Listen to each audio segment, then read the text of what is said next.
Yeah, this is Rick, working on 2008, 2006, 2008 Hyundai Sonata. This one's from an '08 2.4, and just taking off the oil pan and then the secondary oil pan. Um, so, so first thing here is this bracket's here for your air conditioning. So you'll have to, there's two bolts here you have to remove.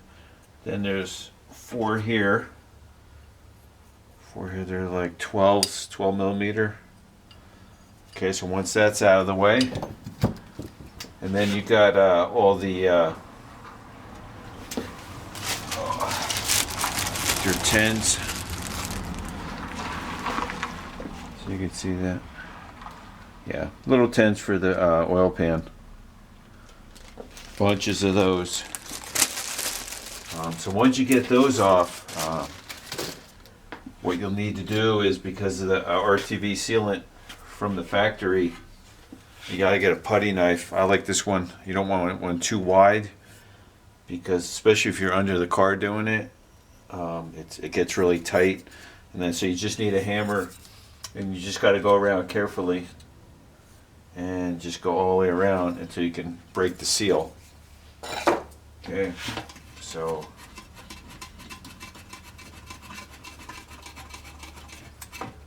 like that. Okay, so once the oil pan's out of the way,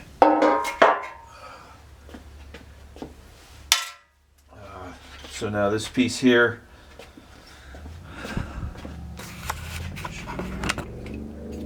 and then also you can see I got it tilted there because of the, see the housing, thermostat housing, or it's gonna hit the engine stand there. So, and then I bolted it up without the lower piece, obviously, the lower oil pan, or what do they call it there. So I just used let's see, threaded parts. I think here I just used some two of the starter bolts.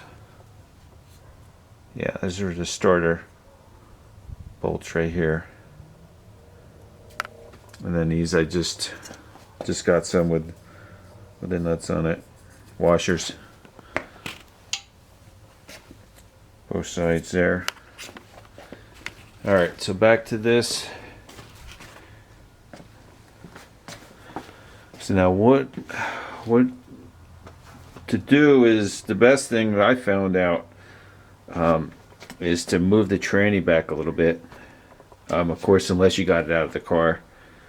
But when I first did this, I was in the car when I removed this. So you want to move the tranny back a little bit. So I show you on that. And then the starter, I just loosened up the starter for here. Of course, I took it out, but at first I just loosened the starter up.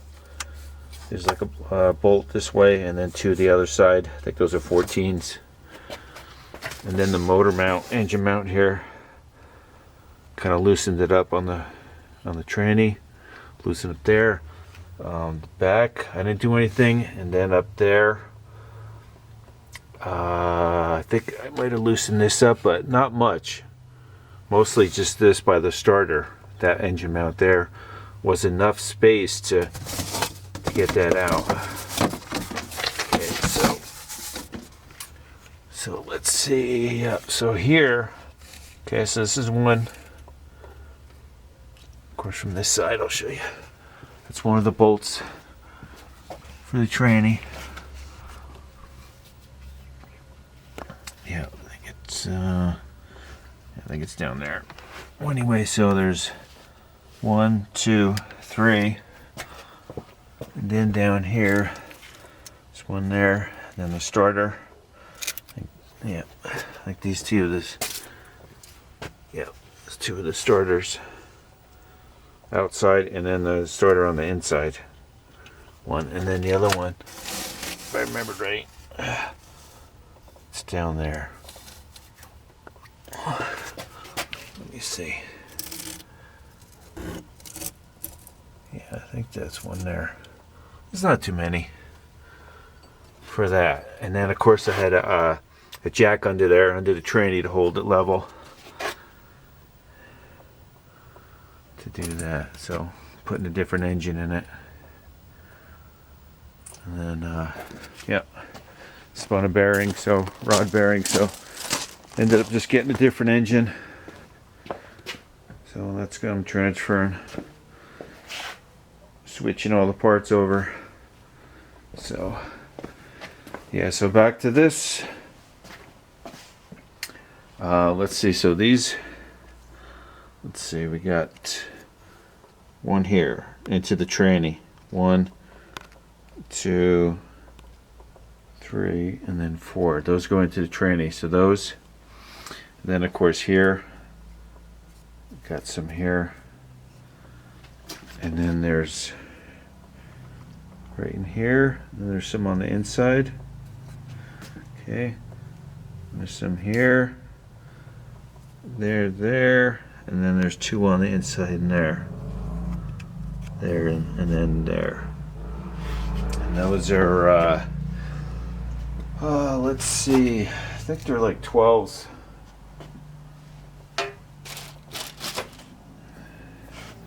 Let's see, yeah, 12 point, and yep, 12 millimeter. 12 millimeter for those. Okay, and then once those, oh, we got some in the front too. See, these go into that also. These 2. Okay, and then this also has the RTV. You can see it there. I cleaned a lot of it off, but you got to do with the putty knife again. Be careful and just go around carefully. Yeah, so another thing, the dipstick tube is in there too. So there's a, let's see, there's a 10 millimeter bracket that's holding it. It might just slide right out though. So you can maybe leave this in place and then just slide it when you move the bottom. But this is the seam right here.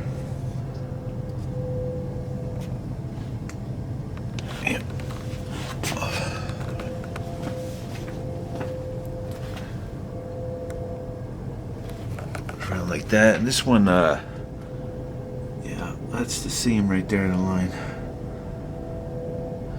That was the easier than taking the oil pan off, though. There's some RTV, but just basic, wiggling it back and forth. And I think I put like a screwdriver or something in here, very carefully, slowly, in different spots, and wiggled it out. So.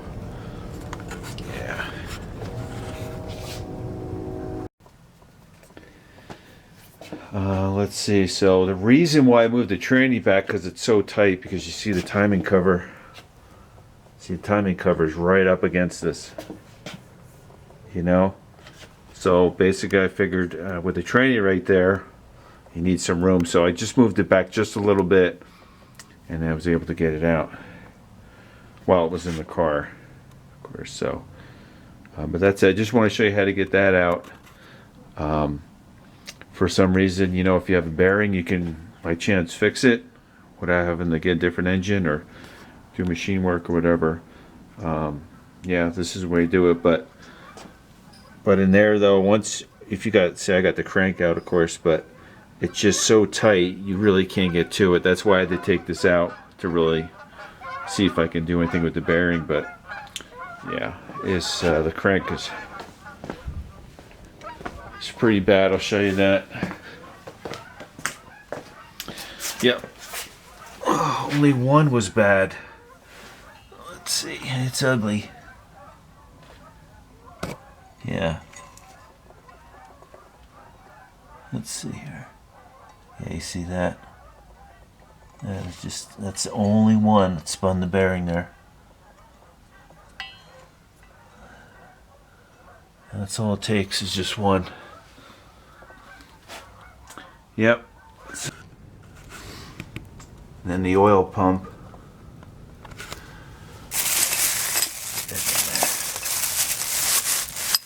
got 4 bolts. Those are like 12s. 4 bolts in the corners. In there. And then the gear for the chain. So basically you can undo the bolts and then just tilt this and then you take the chain off. And what I did is I'm not using the same one anyway, I got a different engine, but you can mark the chain, clean it with brake cleaner and mark the chain in the gear so it goes back on the same spot. I don't know how much that has to do with anything or if it matters, but I still did anyway. And if I was going to put this back on there, yeah. So, alright, well, thanks for watching and subscribing. Alright, bye now.